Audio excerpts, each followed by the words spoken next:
आज मी ना मस्त असं रेस्टॉरंट स्टाईल सोयाबीन चिली आणि सूप बनवलं होतं. पण त्याआधी आजकाल आहे ना जसं लग्नाचा सीझन सुरू आहे ना तसं माझ्या मोगऱ्याला सुद्धा कळालंय आणि इतका मोगरा बहरतोय ना, म्हणजे बघा तुम्हीच, इतका मोगरा लागलाय फुलांना ना बास कधी.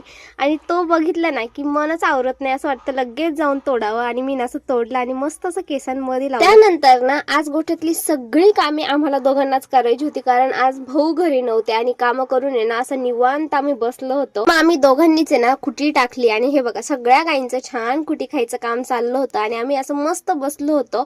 आता मी बसलेली यांना कुठं बघा होतं बरं, लगेच मला म्हणे जाय घरून चहा करून आण. म्हटलं ठीक आहे बाबा. मग घरी आले. देवश्रींनी जर मला असं लवकर बघितलं नाही ना आणि मला बघितलं ना तर ती मला सोडतच नाही.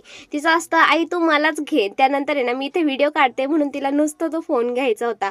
त्यानंतर म्हटलं पी दे, तर हे बघा अशी आम्ही पी दिली. त्यानंतर मी यांना चहा घेऊन आले. मग आम्ही मस्त दोघांनी चहा पिला आणि खरं सांगू ना इतकं छान वाटतं जेव्हा आपण कष्टाने उभं केलेलं काहीतरी असतं आणि तिथे आपण असं मस्त पायावर पाय ठेवून चहा पितो ना, त्यात काहीतरी वेगळीच मज्जा आहे. त्यानंतर म्हशींचं सगळं आवरलं, यांनी दूध वगैरे काढलं. घरी आल्यावरती यांची अशी फरमाईश होती की आज काहीतरी चांगलं बनव, म्हणून आहे ना मी मस्त असं सोयाबीन चिली केली होती आणि सोबतच सूप सुद्धा केलं होतं आणि जेवायला इतकी मज्जा आली, म्हणजे एकदम छान बनलं होतं ते. पर्यंत व्हिडिओ बघितलाय म्हणजे नक्कीच आवडला असेल तर लाईक करा, सोबत माझं चॅनल सबस्क्राईब करा. भेटू आपण अशा छानशा व्लॉग मध्ये.